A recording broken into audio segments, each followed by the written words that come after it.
Hola, buenas tardes muchachos. El día de hoy vamos a hablar del módulo 21 que se llama Pensamiento y Razonamiento.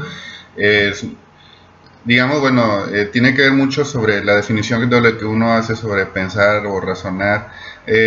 Inicialmente los filósofos pensaban que el solamente ser consciente de sí mismo, eso ya implicaba cierto nivel de pensamiento humano. Pero bueno, hemos visto que a veces los animales se ven en el espejo y algunos sí entienden que tienen una concepción de sí mismos.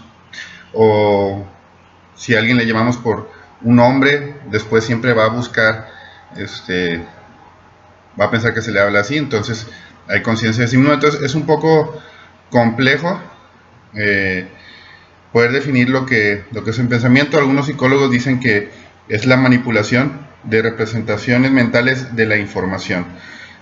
Por ejemplo, una representación es una imagen visual, como por ejemplo este cuadro que está aquí a mi espalda, es una representación, es una imagen. Un sonido, como por ejemplo, es una representación de un sonido de cómo hace una vaca, un toro, ¿no? Entonces, podemos hacer representaciones en base a olores, sonidos, o sea, cualquier cosa que percibimos podemos representarlo ligándolo con un nombre. A eso me refiero a representación. Entonces, cuando combinamos varias representaciones, por ejemplo, la imagen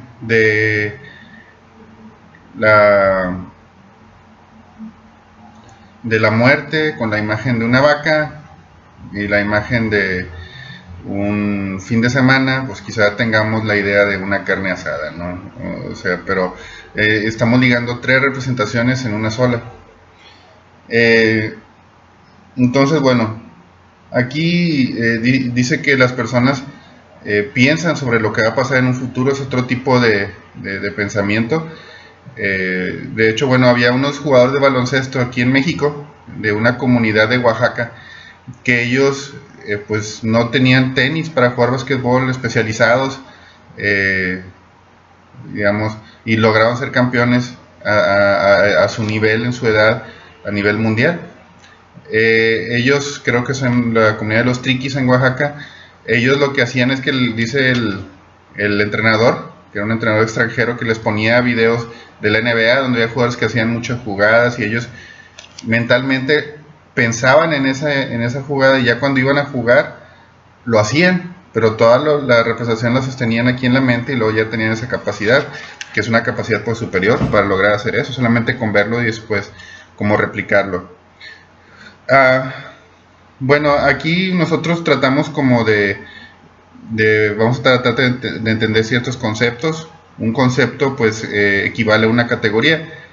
Por ejemplo, yo pienso en perro, lobo, coyote, ¿no?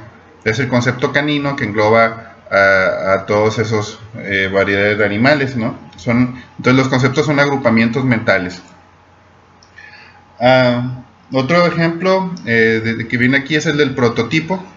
El prototipo es algo que a uno se le ocurre inmediatamente cuando le decimos un concepto. Por ejemplo, mesa. Y hagan una imagen visual de la mesa. ¿Cómo sería una mesa? Si pensaran en una tabla cuadrada de madera con eh, cuatro, cuatro patas de madera, pues es la imagen mental que todos tenemos sobre lo que es una mesa, ¿sí?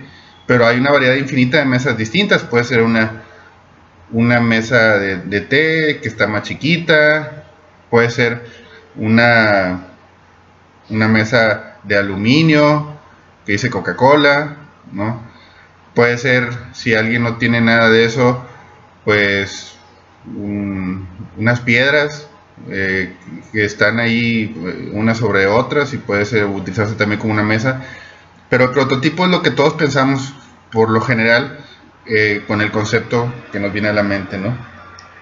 Ah,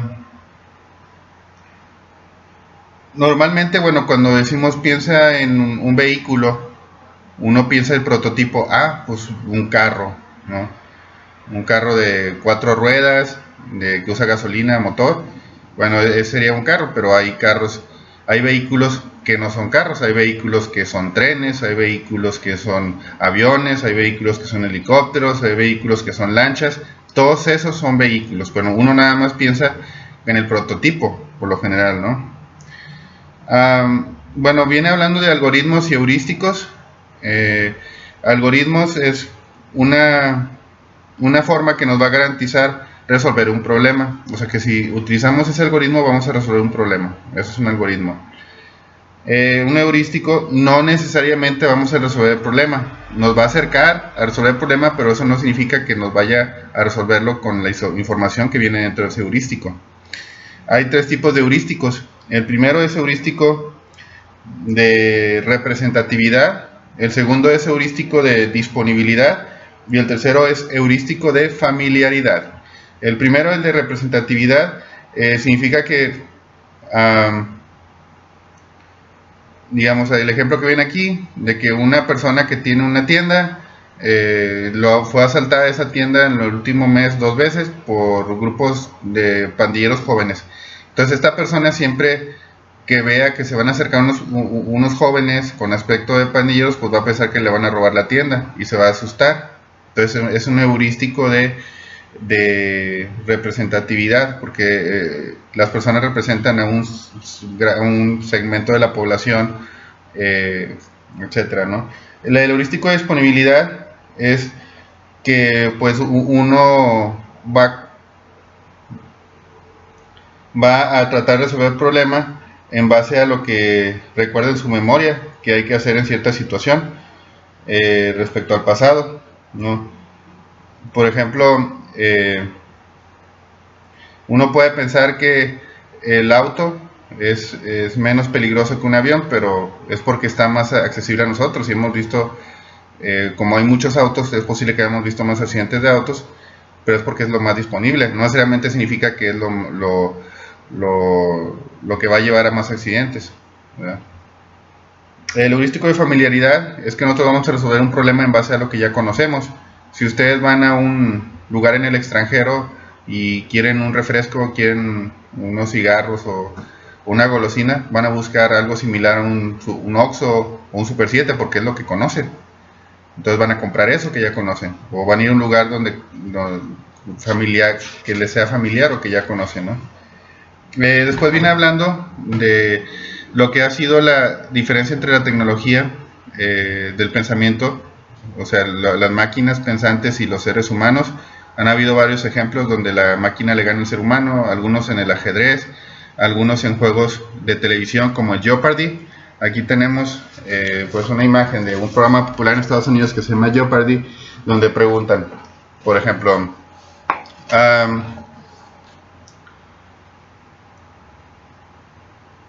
fue un italiano que descubrió América.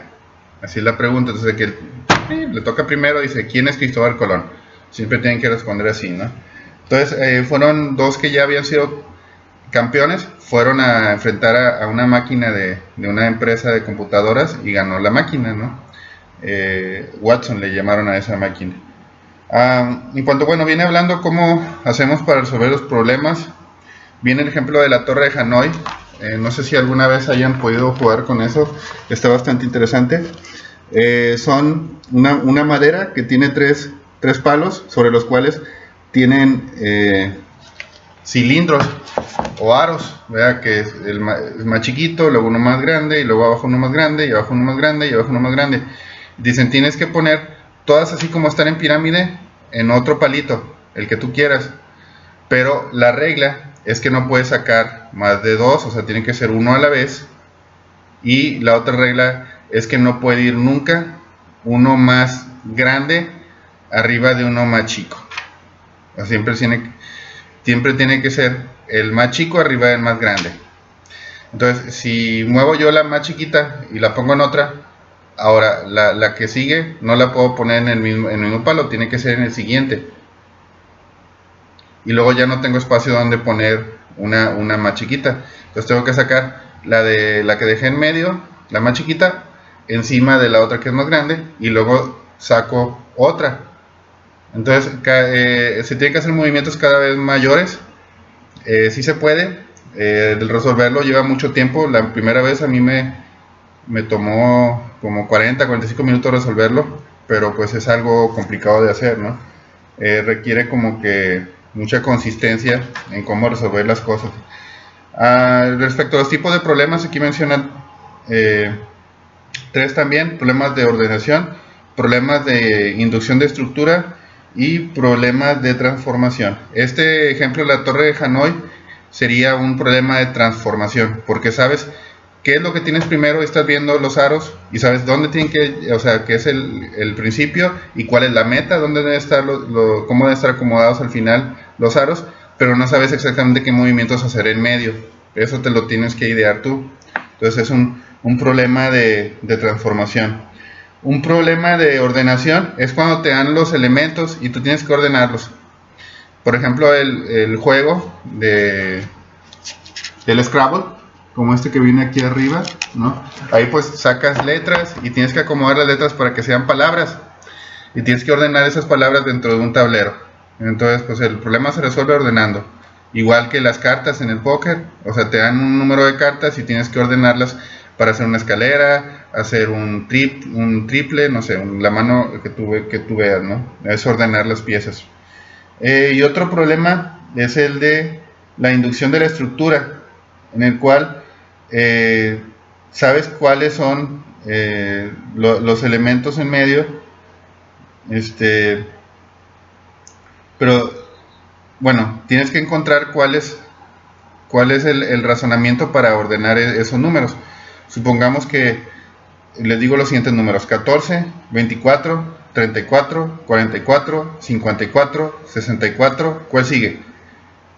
74. Así es. Entonces te dicen todos los elementos y tú los tienes que ordenar. O tú lo tienes que hallar el orden a eso. También viene el ejemplo de las monedas, que sería así, que pues básicamente ustedes les dan unas monedas, son 2, 4, 6, 7 en vertical, y son 4 de las cuales 3 son diferentes a las que están en el vertical. Entonces te dicen, necesitas hacer 2 movimientos para que estén la misma cantidad horizontal y vertical.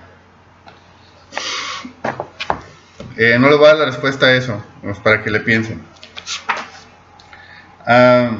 Uno cuando tiene un problema tiene que ver, que analizar qué es lo que se tiene, cuál es la finalidad, qué es lo que se busca hacer y cuáles son los elementos que se tienen.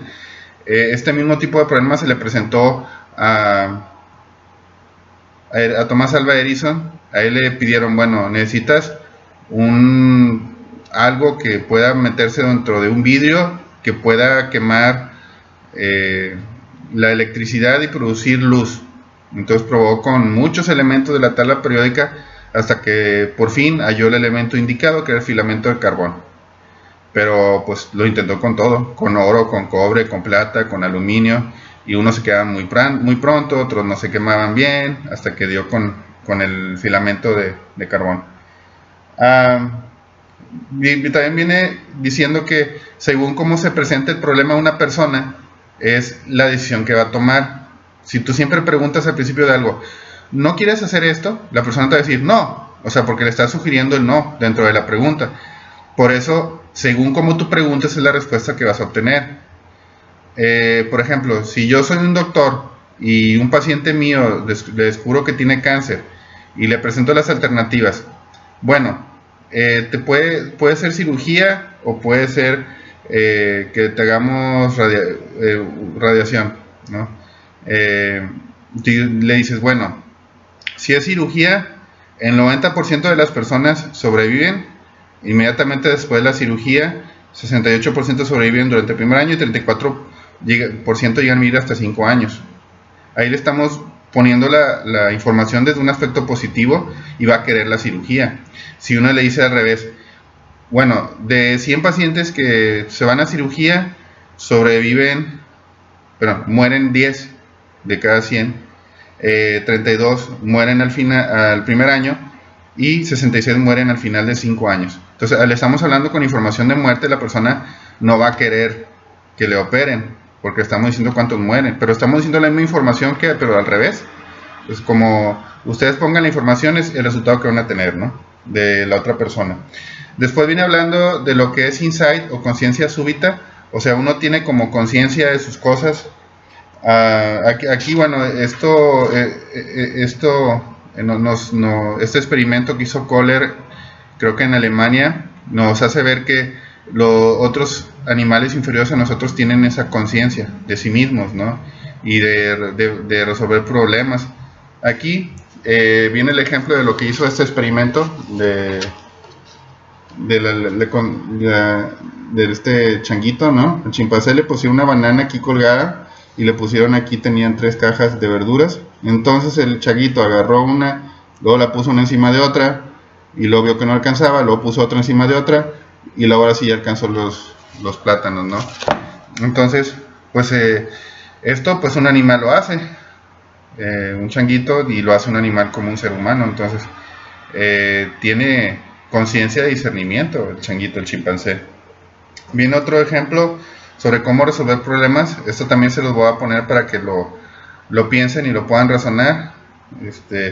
Les dan, pues en una mesa, les dan tres cajas de cartón. Dentro de la primera caja de cartón tienen unos cerillos, en la segunda caja de cartón tienen unas velas, y en la tercera caja de cartón tienen tachuelas. Tachuelas son estas cosas que pegan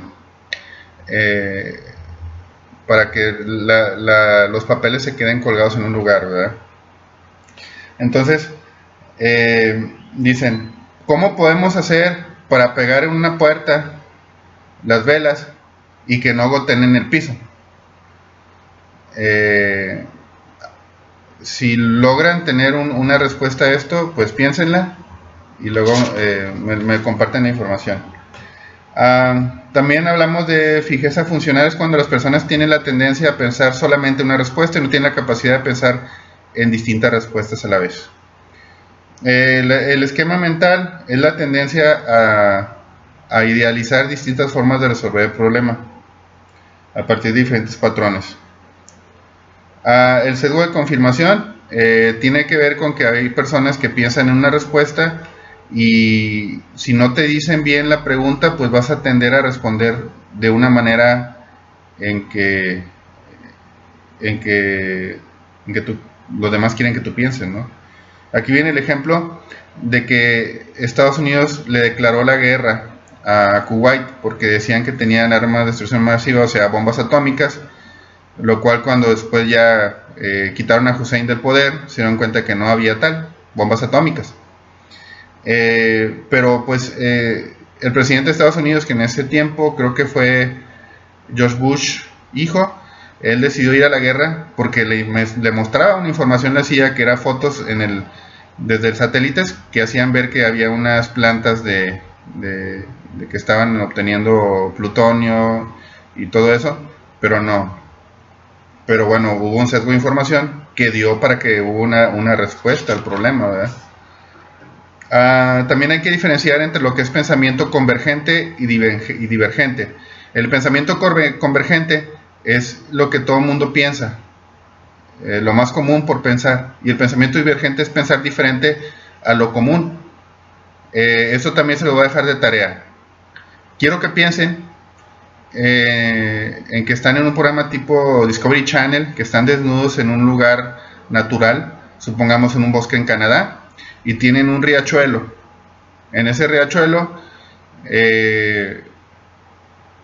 pues hay peces, pero ustedes no traen nada, no traen una navaja, no traen fuego, no traen absolutamente nada, nada más agarran las cosas que ven ahí en el bosque. ¿Cómo pescarían los peces? ¿Sí? Esa es la pregunta. Mándenme la información, pueden apuntarlo aquí en YouTube o pueden escribírmelo por el correo luistrejo84@gmail.com y yo les digo si ustedes son de un pensamiento divergente o convergente.